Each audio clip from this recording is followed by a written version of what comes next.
Without a vision, the people perish. Welcome to Vision Plus, a program featuring a positive outlook, dealing with everyday situations of marriage, children, and business. Believing Philippians 4:13, I can do all things through Christ who gives me strength. Teacher, author, speaker, delighting audiences from New York to Sacramento with a heart and message for the people today. Bonnie would like to remind you of the 800 number on the screen. Please feel free to call at any time throughout the broadcast and share your concerns. Leave your prayer request and someone will pray with you. And now, teacher, author, and speaker, Bonnie Libhart. Hello and welcome. You're watching Vision Plus.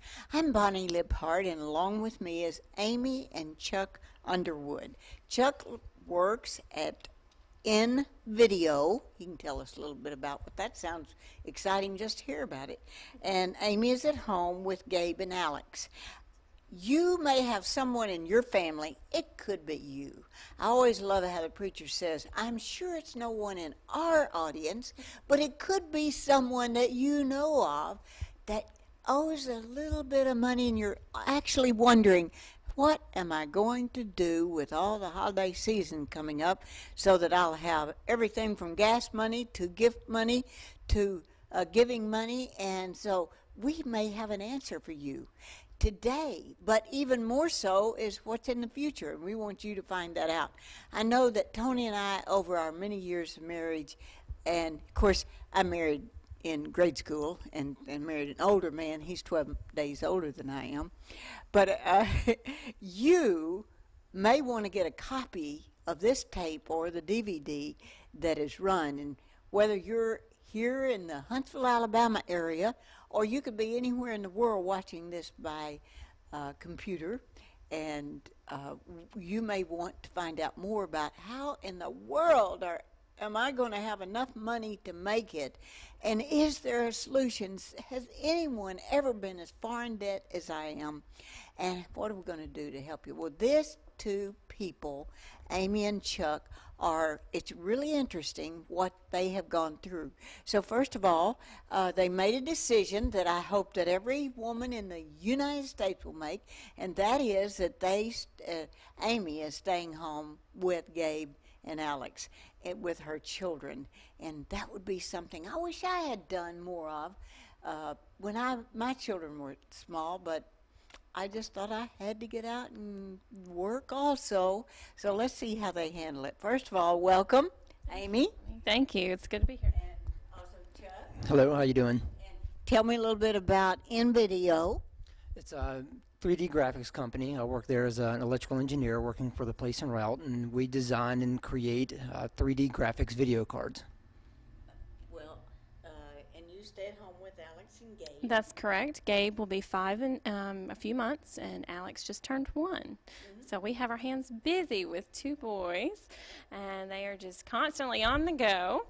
So my hands are full, and I'm busy on a 24-hour basis. Well, you know, you've been through a lot, not just, I'd love for people to hear your love story of how you met, and so I want to hear a little bit of how these two met. So if you would, tell me about your working and how you two came to meet and how you put off meeting him for so long. Actually, I'm from Mississippi, and Chuck had just graduated from Auburn, and he had gotten a job, his first job in Mississippi. And my best friend was dating one of hhis coworkers, and she met Chuck at a Christmas party. And she came home and she said, Amy, you've got to meet this guy. He's perfect for you. He's just the one. And I said, nope, I don't want to have anything to do with him, because I knew what he did. And I said, he's going to be a nerd. And I said, I'm not going to have anything to do with that. And so I put her off for a year. And so finally she convinced me to come over to a party where she was, and I was actually on a date with another guy. And she convinced me to come to this party with my date, and I got there and I saw Chuck, and I said, let me ditch my date and I'll be back. So I did, and the rest is history. Here we are. Not quite history. He didn't wait on her. She got back to the party, and where's Chuck? Oh, he's gone. He's left, yes. They let him leave, and so we ended up getting together a few months later, and from that. Well, how did you let him know you were interested? I called him. Boy, she is a modern girl. Old-fashioned girl staying home with her kids, and a modern girl calling him. I just think that worked for you. It worked for me. I had gone through some experiences, and I said, you know what? Forget looking for Mr. Right. I'm just going to go out and have one date here, one date there, and just have a good time. And I said, now what was that guy that my friend tried to fix me up? What was his name? And so I called her up and got his number, and I said, hey, what you doing? And so that's how we got together. What did you think of such a thing? It didn't really bother me at all. Did you have lots of girls calling you? No, I did not. No, I did not. But it was great to be able to hear from her, and it was one of those things that really worked out from the beginning. A year later, yeah, the beginning. What did you think about her? Had you seen her at the party?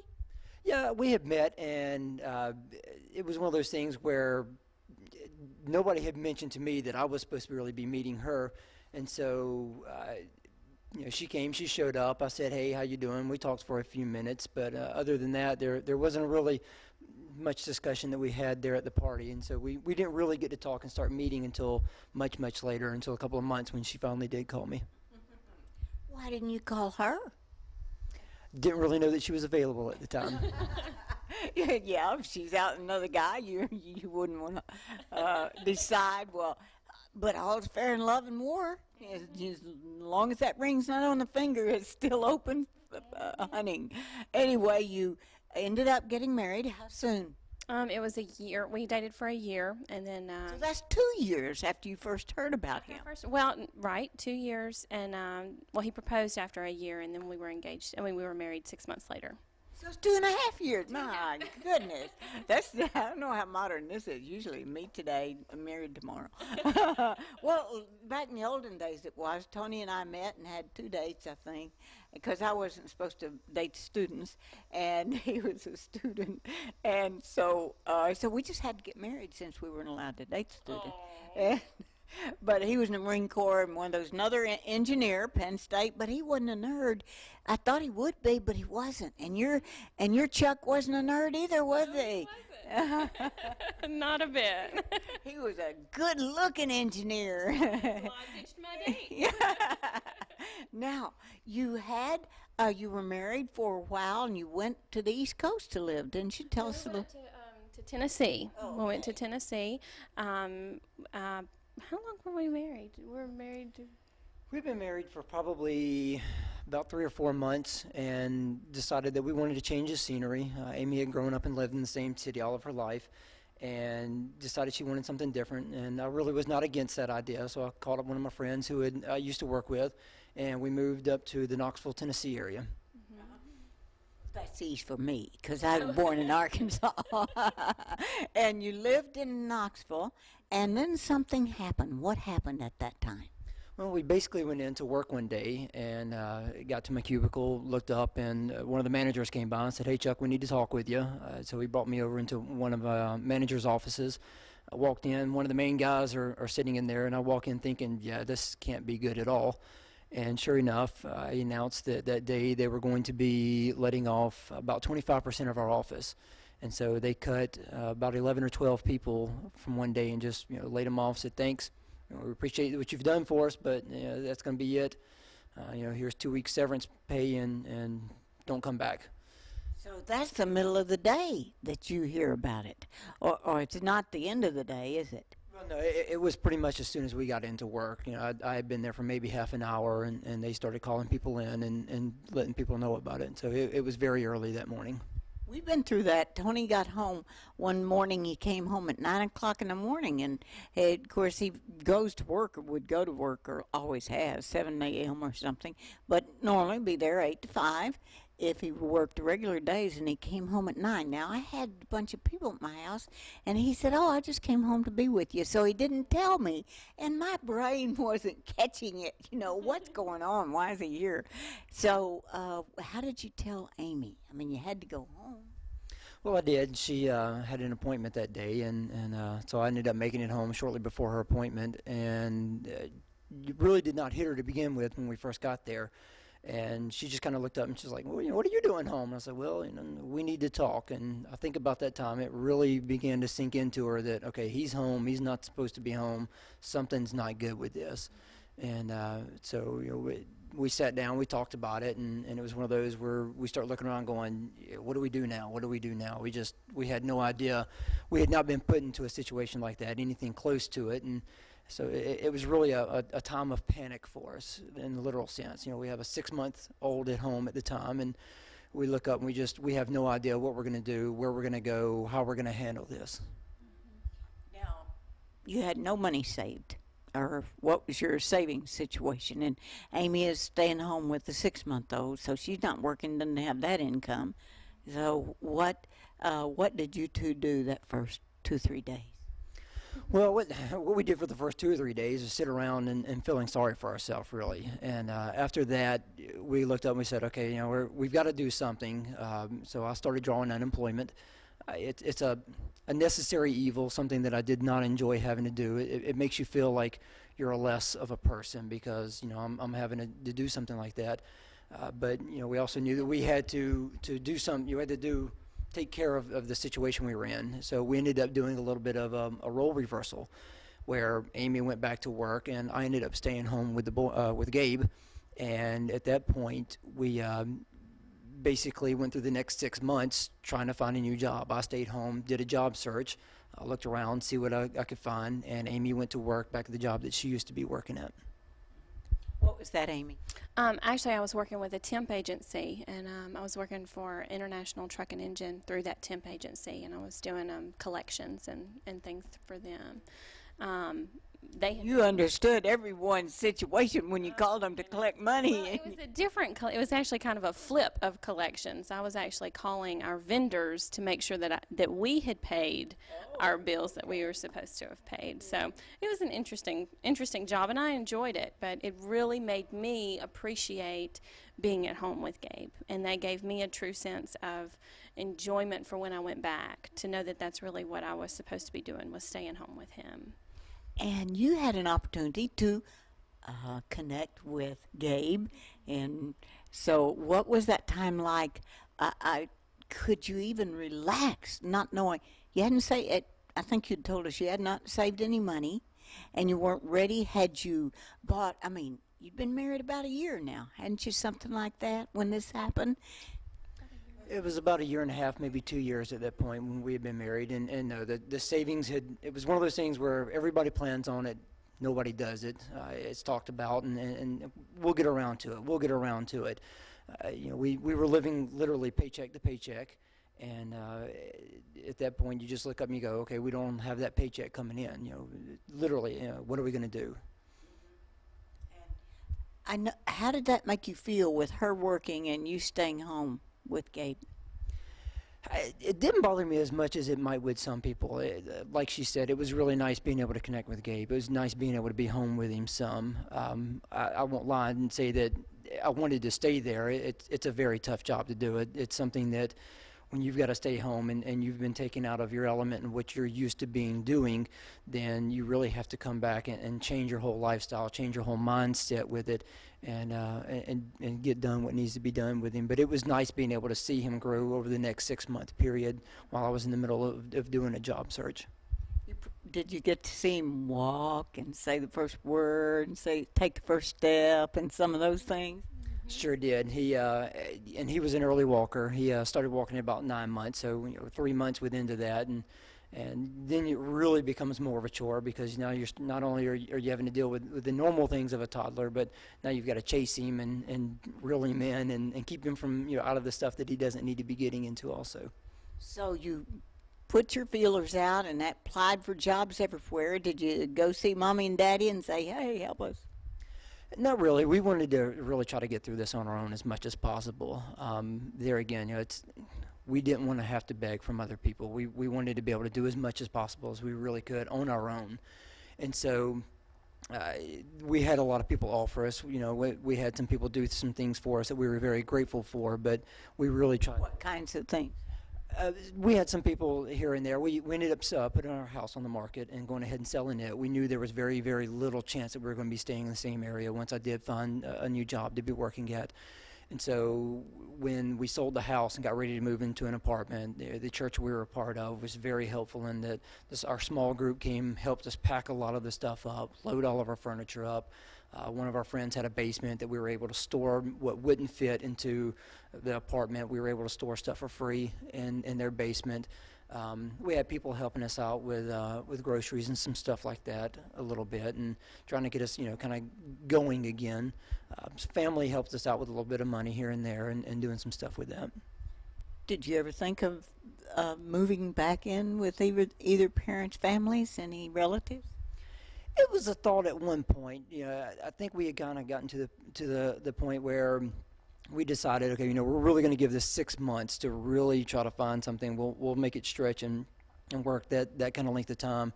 Beyond that, it was really a big question mark of, what are we going to do now? And it was something that I think we had discussed of, well, maybe I can find something here or there, and maybe we can move back in, and that would help out. But while we considered it, I don't think it was really ever a big option for us. Chuck and I are both really big levers and cleavers is what we call it. As the Bible tells us that's what we're called to do in a marriage. And so we truly believe that we were one unit, and we were not that we weren't grateful for the things that our family did for us, but we felt like it was our job to group together and to build our marriage stronger through that experience. And so, though it was really hard, it was something that I probably wouldn't trade for anything. Why do you say that, Amy? Well, in the role reversal, number one, I think we both gained an appreciation for the other one's job. I understand when he comes home from work now that he's not ready to just throw off everything and play with the kids because I've been home with him all day. I know that he needs some downtime from his job, and, kind of what his expectations are from me, in that role. And he got to see what I do on a daily basis, and knows that I'm not just sitting at home eating bonbons and drinking mint julep all the time. So, he knows that I am at home working, and he understands when I don't get all of the laundry done, or when, dinner's not exactly ready on time. Things, it's just a greater appreciation for the other one. And that was a big thing for us. Well, let me hear you say it. What do you think you learned, in addition to bonding with your child, about women's work at home? Is it just bonbons all day and watching TV and all the TV shows? No, very far from it. It literally was the type of thing that, like she said, she understood when I came home that, it had been a tiring day. Well, I understood at the same time when I had been home with Gabe, and she would come home from work. It was the type of thing that I knew, okay, she needs a break. That because when I was there, it was okay. I've been around him all day long. Having a 6-month-old, having a 9-month-old, it really is a lot of work because you have to stay with them constantly. You have to keep your eyes on them. You have to entertain them. They're not into to just, okay, go over here and play and do something. So you really have to be hands-on with them very much the whole time. And so when we did the role reversal and she was working and I was back at home, it really was the type of thing that yes, I was very ready for a break from them. And needed that time away. Okay, and even if it was just something simple of, I'm going to work on dinner, I need to be away from him for just a little bit. And some parents hear that and they think, oh, you don't want to be around your kids, but it really is the type of thing where you can't be around them absolutely 24 hours a day. You need a break. You need some me time to be able to unwind with stuff and to be able to really be a part of yourself. What happened then? How long was it then when you did get a job? It was right about 6 months. I guess maybe 4.5, maybe 5 months. ended up going to a career fair at Auburn University. That's where I graduated, and they invite all people who have graduated from there to always come back to the career fair. And when they do that, I went down, made some contacts, and one of the companies that I contacted was 3D Labs, and was able to really talk to them. They were growing, expanding, they needed people, and it worked out very well that they brought me in for an interview. 2 days later, made me an offer, and we started making the arrangements. You know, said it's going to take us about 3 or 4 weeks to really get everything set and in place, and ended up accepting that job, and that took us from Knoxville down to the Huntsville area. And then what happened after that? So you had another story. How did it change your life when you started getting a regular paycheck again? Well, we had decided, and when we were living in Knoxville, we had heard about this great plan that we had heard a lot of people talk about. Dave Ramsey this, Dave Ramsey that, and we had heard of it. We had looked into it a little bit, and when we started looking at it, we ended up buying his book, Financial Peace, and decided, you know what, let's go ahead and see if we can do that on our own. We can work through this and do it. And we, in the middle of the layoff, we had already started working through the whole plan with it. And when it happened, we kind of had to put that on the side. But when we got back into having a regular paycheck again, having the money come in, we were able to that point pick the plan back up and really start working on it. And we're able to fulfill what we felt like we needed to do. We had some of the same things to happen. Tony was laid off. I don't think he got a job in 6 months. In fact, he didn't get a job, and we started our own company. And that took everything, borrowed the money on our house. We borrowed from SBA, from so many. And we hung in there for 8 years and then still had to sell the product line to Huntsville firms, how we got here. But he didn't really get another job. So he was a little older than you as when that happened. And the market just wasn't available for him to go somewhere else. Even though he was an engineer from Penn State, it just didn't work out. So we started in our garage making highway equipment, street sweepers, in Little Rock, Arkansas. And so it was a terrifying time. I learned not to be too good to go to a yard sale and buy a dress, which most of the things I own are from there. And actually, he, who had never worn something from another person in his lifetime, actually went to a yard sale that they had in a very exclusive area in Little Rock, Arkansas, and the guy was the same size as he was, he had actually gained some weight, and so Tony would wear his slacks, his trousers, and we bought a half dozen pairs. So, it doesn't matter anymore about those things. If you can save a little money by going to a yard sale or whatever, that's a good thing. And we had gotten our credit cards up because the banks closed, and we got our credit card up to $35,000. Wow, that was not an easy thing to get out of that, and ended up where the company we sold the product line to took the product line and that company into bankruptcy, which spilled over into our personal life, and we had to take personal bankruptcy.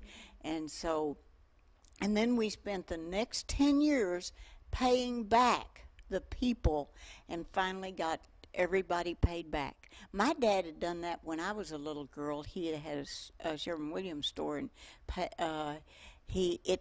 the store burned, and he didn't have enough money, and he seemed like my whole childhood paying vendors back again. So it was just a way that we were raised, that you pay your debts, and that was not an easy time for us. And now you're back. You now have a job. You're now going through Financial Peace University. For us, it was Financial Peace University. I worked with Dave and Dan in Nashville, and it just really, I saw things I never saw before about just don't put it on your credit card. So what do you think that you learned through this Financial Peace University Revisited, I think is now it's called? There's been a lot of things that we've really learned about it, and I think one of the biggest things was that 3 years after we ended up taking the new job in the Huntsville area, we ended up going through the exact same situation again, where we had lost our job again. I walked into work one day, and they were shutting the entire company down.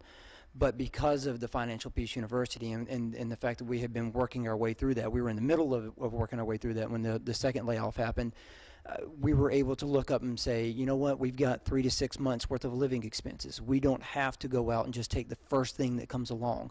We can find what we really want to do. We can find what makes us happy and what's going to help fulfill our life a little bit better than what just any job that comes along. And so that's really been the biggest key is number one, how to handle money. How to feel more safe and secure with it, how to look towards the future, and how to try to take care of the things that we know we need to do, not only for ourselves, but maybe for our children's future also. And one of the wonderful things about what I learned also from Financial Peace University is you put back money. Now, Tony was always better at that than I was. Just a natural... Just being an engineer, it just seemed like he was naturally better with money. I didn't want to admit it because I was a woman and I like to get pretty things, but I'd like to have this new bedroom suit, And I learned you don't have to have those. You can wait like my parents did. So what happened is we thought this was such a good idea that here at Cross Point Church, we were asked, and you were asked to teach this course here. So tell us a little bit about when it starts and how this viewer can come and join us. Certainly. The courses, we're going to have a couple of introductory sessions on the 1st of October. At those introductories, we'll explain a little bit about what the course is, what all is going to be involved in it, and it's going to be a very good session to be able to try to get some interest in it. And a lot of people have not really heard about this, and so it's just a way to bring people in together, help show them what they can do, what it's going to be all about.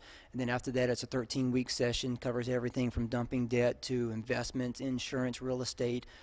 It's not a microwave method of trying to earn and make money. It's a crock pot method. There's a slow and sure way. And one of the favorite things that Dave Ramsey loves to say is it's God's and Grandma's way of handling money.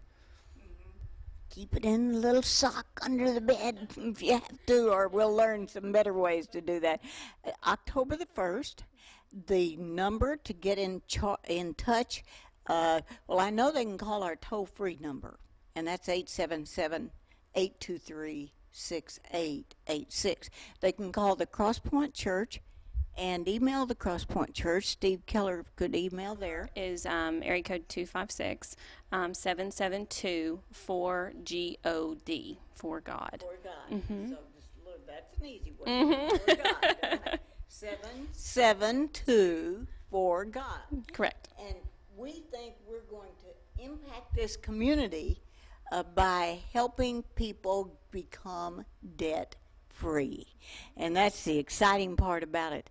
So what do you think that you see as the vision for this? It's something that I hope it can change your family history. I mean, it really can. It's something that can be extremely powerful. It can literally change your family history. You are excited about it because you still get to stay at home with Gabe and Alex. That's correct. And you can learn how you could do that also, because you can contact us at 772-256 area code at For God, and that's Cross Point Church in Madison on Hughes Road, and it'll be starting October the 1st, continuing, so you can come and learn about it, see if you want to come, see if it'll be right for your family, and then you can decide. And the incredible part about it is what was a few years ago over $300, you're going to get it, we understand, for $89 for the whole 13 weeks. I hope we're accurate in saying that. But the first couple of times there's no charge. You can come and just see, is this really what I want to do? Mm-hmm. That's right. And then also once you've paid and you've bought your system, you are a lifetime member, so to speak, and you can come back whenever at no charge. And it doesn't matter even where you go to church or whether you go to church, you can be a part of it too. And I am Bonnie Liphart along with Tony Liphart running camera. I wanted to say something about what went on the 9/11 time, but I know we're out of airtime at this moment. but along with Amy and Chuck Underwood, bless your heart for watching.